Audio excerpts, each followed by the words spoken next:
respectability. The old-school tie is now worn by the sixth-generation son, who's been raised in a system that he may never question, as he is named to serve on the governing boards of countless philanthropic organizations. To focus attention today on individuals or families, or to attempt to sort out the current holders of power, serves little useful purpose and would be a distraction from the cure. The problem is far bigger than that. It is the corrupt banking system that was and is being used to consolidate vast wealth into fewer and fewer hands that is our current economic problem. Change the names of the main players now, and the problem will neither go away nor even miss a beat. Likewise, among the hordes of bureaucrats working in the World Bank, central banks, and international banks, only a tiny fraction have any idea of what's really going on. No doubt they'd be horrified to learn that their work is contributing to the terrible impoverishment and gradual enslavement of mankind to a few incredibly rich plutocrats. So really, there's no use in emphasizing the role of individuals anymore. And the problem even transcends the normal spectrum of political right and left. Both communism and socialism, as well as monopoly capitalism, have been used by the money changers. Today, they profit from either side of the new political spectrum. The big government welfare state on the so-called left wing versus the neoconservative laissez-faire capitalists who want big government totally out of their lives on the right wing. Either way, the bankers win. Monetary reform is the most important political issue facing this nation. That clarified, let's proceed to the conclusions in the spirit Lincoln declared, with malice towards none, with charity towards all. At the start of this video, we ask a number of troubling questions. Let's be sure we've answered them. What's going on in America today? Why are we over our heads in debt? Why can't the politicians bring debt under control? Why are we over our heads in debt? Because we're laboring under a debt money system that is designed and controlled by private bankers. Now, some will argue that the Federal Reserve System is a quasi-governmental agency. But the President appoints only 2 of the 7 members of the Federal Reserve Board of Governors every 4 years. And he appoints them to 14-year terms, far longer than his own. The Senate does confirm those appointments, but the whole truth is that the President wouldn't dare appoint anyone to that board of whom Wall Street does not approve. Of course, this does not preclude the possibility that some honorable men may be appointed to the Board of Governors. But the fact is that the Fed is specifically designed to operate independently of our government, as are nearly all other central banks. Some argue that the Fed promotes monetary stability.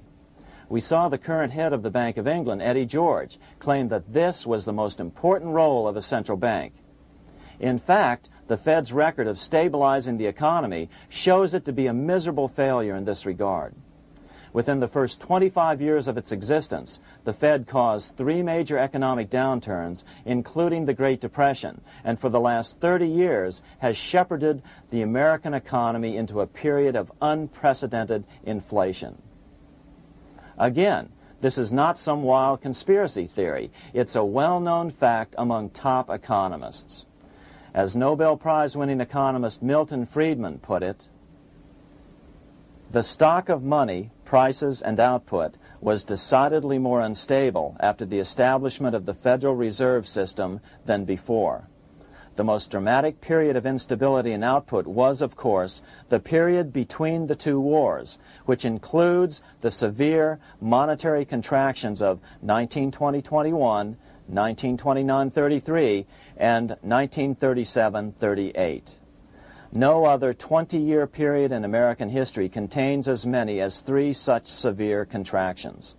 This evidence persuades me that at least a third of the price rise during and just after World War I is attributable to the establishment of the Federal Reserve System, and that the severity of each of the major contractions, 1920-21, 1929-33, and 1937-38, is directly attributable to acts of commission and omission by the reserve authorities. Any system which gives so much power and so much discretion to a few men so that mistakes, excusable or not, can have such far-reaching effects is a bad system. It is a bad system to believers in freedom just because it gives a few men such power without any effective check by the body politic. This is the key political argument against an independent central bank. To paraphrase Clemenceau, money is much too serious a matter to be left to the central bankers. We must learn from our history before it is too late. Why can't politicians control the federal debt? Because all our money is created out of debt. Again, it's a debt money system. Our money is created initially by the purchase of U.S. bonds.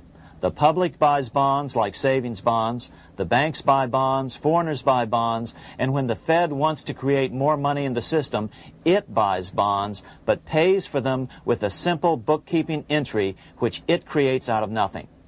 Then this new money, created by the Fed, is multiplied by a factor of 10 by the banks thanks to the fractional reserve principle. So although the banks don't create currency, they do create checkbook money or deposits by making new loans. They even invest some of this created money. In fact, over $1 trillion of this privately created money has been used to purchase U.S. bonds on the open market, which provides the banks with roughly $50 billion in interest, risk-free, each year, less the interest they pay to some depositors. In this way, through fractional reserve lending, banks create over 90% of the money and therefore cause over 90% of our inflation. What can we do about all this? Fortunately, there's a way to fix the problem fairly easily, speedily, and without any serious financial problems. We can get our country totally out of debt in 1 to 2 years by simply paying off these U.S. bonds with debt-free U.S. notes, just like Lincoln issued. Of course, that by itself would create tremendous inflation, since our currency is presently multiplied by the fractional reserve banking system. But here's the ingenious solution, advanced in part by Milton Friedman, to keep the money supply stable and avoid inflation and deflation while the debt is retired. As the Treasury buys up its bonds on the open market with U.S. notes, the reserve requirements of your hometown local bank will be proportionally raised, so the amount of money in circulation remains constant.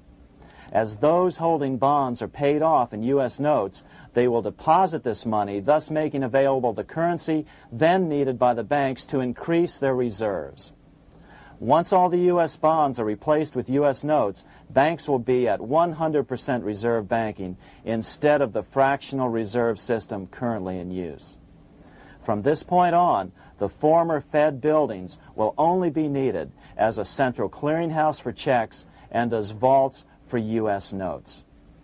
The Federal Reserve Act will no longer be necessary and could be repealed. Monetary power can be transferred back to the Treasury Department. There would be no further creation or contraction of money by banks. By doing it this way, our national debt can be paid off in a single year or so, and the Fed and fractional reserve banking abolished, without national bankruptcy, financial collapse, inflation or deflation, or any significant change in the way the average American goes about his business. To the average person, the primary difference would be that for the first time since the Federal Reserve Act was passed in 1913, taxes would begin to go down. Now there's a real national blessing for you, rather than for Hamilton's banker friends. Now let's take a look at these proposals in more detail. Here are the main provisions of a Monetary Reform Act which needs to be passed by Congress. we've drafted a proposed Monetary Reform Act which follows at the end of this tape. Of course, variations with the same results would be equally welcome. 1. Pay off the debt with debt-free U.S. notes. As Thomas Edison put it, if the U.S. can issue a dollar bond, it can issue a dollar bill. They both rest purely on the faith and credit of the United States government. This amounts to a simple substitution of one type of government obligation for another. One bears interest, the other doesn't. Federal Reserve notes could be used for this as well, but could not be printed after the Fed's abolished as we propose, so we suggest using U.S. notes instead. 2. Abolish fractional reserve banking. As the debt is paid off, the reserve requirements of all